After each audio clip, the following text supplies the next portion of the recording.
7h24, Eric Revel. Bonjour Eric. Bonjour Jean-Jacques, bonjour à tous. Terminé les Jeux. Bah ça y est, ouais, c'est fini. La peu de flamme va nostalgie partir déjà, hein. pour Los Angeles. Tout s'est éteint. C'est l'heure du bilan. Déjà. Oui. Oui. Et alors? Vous voulez un petit bilan économique? Oui, allez-y. Bon, écoutez, si j'en crois Tony Estanguet, qui est peut-être le futur ministre de la Jeunesse et des Sports, hein, on sait pas. Intéressant, Tony Estanguet. Ouais, Tony Estanguet, donc président successful, hein, comme on dirait à Los Angeles de ces JO de Paris, a estimé que le budget de l'organisation des Jeux était de 4,5 milliards d'euros, bon, financé à 95% par de l'argent privé. Si vous ajoutez à cela le coût des infrastructures, parce que quand même on a beaucoup construit pour ces JO et ces para-JO, Oui. bon, disons que la facture finale, d'après Asterès, un cabinet, est estimée à 11 milliards d'euros. Alors je regardais, est-ce que c'est beaucoup plus, beaucoup moins que ce qui s'est fait à l'étranger depuis quelques décennies? Bon, Sydney en 2000 c'était 5 milliards 4, Londres plus près de nous, hein, en 2012 c'était quasiment 11 milliards à peu près comme nous. Déjà?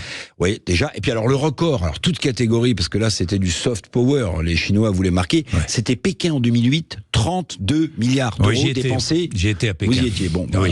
donc c'était pour ça que ça coûtait un peu cher. Non, c'est pas pour ça, non. Mais c'était fastueux. Voilà, 32 milliards d'euros. Alors si ces chiffres se confirment, hein, pour la France, 11 milliards de facture finale, bon, on attendra le rapport de la Cour des comptes comme d'habitude. Bon, bah Paris 2024 se situe dans une moyenne plutôt haute, mais c'est vrai que beaucoup avaient prédit des JO difficiles, compliqués, désastreux d'un point de vue financier. Bon, à ce stade, c'est pas tout à fait le cas. Surtout que la Banque de France, il y a 3 jours, a dit, vous savez, il y a eu un effet bénéfique des JO en termes de croissance économique, plus 0,2 a estimé la Banque de France. Alors ça vous dit rien, plus 0,2, mais ça fait quand même 5 milliards d'euros de plus. Tant mieux. Donc globalement, il y a un coût financier, il y a un coût économique, mais ça a rapporté un peu d'argent à la croissance française. Bon, il n'y a pas que les milliards d'euros dans la vie. Hein, non. Eric, il y a aussi l'émotion, le bonheur d'être ensemble. Et ça, ce n'est pas quantifiable. Alors, c'est pas quantifiable, vous avez raison. Est-ce qu'on peut calculer, à côté de l'accroissement de la richesse d'un pays, oui, je sais, je parle souvent de milliards, Jean-Jacques, est-ce qu'on peut calculer une sorte de PIB du bonheur, du bien-être, d'être ensemble? Oui, avait répondu Joseph Stiglitz. Alors, c'est un prix Nobel d'économie, très célèbre, hein, un Américain, qui en 2009 avait rendu un rapport à Nicolas Sarkozy en disant arrêtez de calculer simplement la croissance en termes de milliards d'euros, calculez aussi ce que ça rapporte en bien-être, en satisfaction des populations concernées. Alors, évidemment...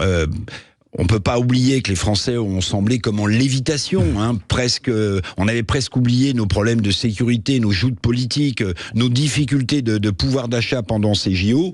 Alors certains ont parlé de parenthèse magique, Jean-Jacques, dans un pays qui est quand même fracturé, il faut le dire.